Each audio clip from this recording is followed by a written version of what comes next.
So Sally, maybe you can tell us what this latest work of yours is about. It's about writing. Writing? What's to say about writing? Writing. So beautiful, So alluring, alluring, so mysterious. What is it? Writing. So beautiful. I'd never really thought about writing until I went to Tunis.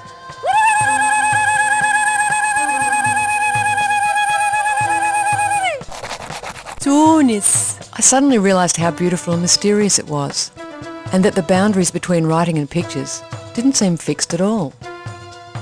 And I started to wonder about picture writing.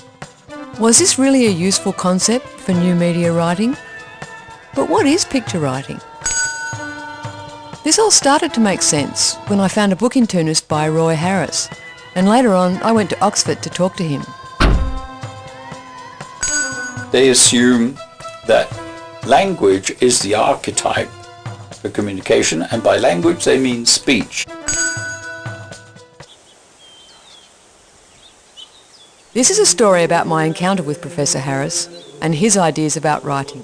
The assumption is that writing is simply a transcription of speech, and that's totally false. Harris's work on writing is very exciting, but it's also rather difficult to understand.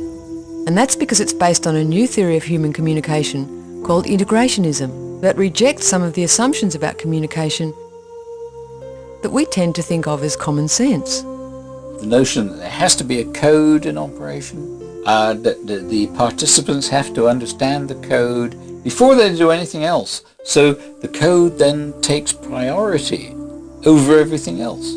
That's exactly the point of view of traditional 20th century linguistics.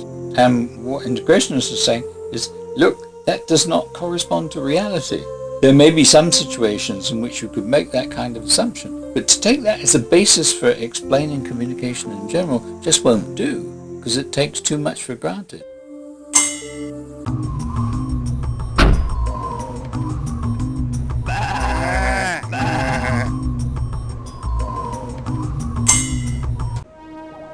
It's such an alluring concept. But what is picture writing? A number of terms are used. They mostly agree that something is represented, and that something is not speech.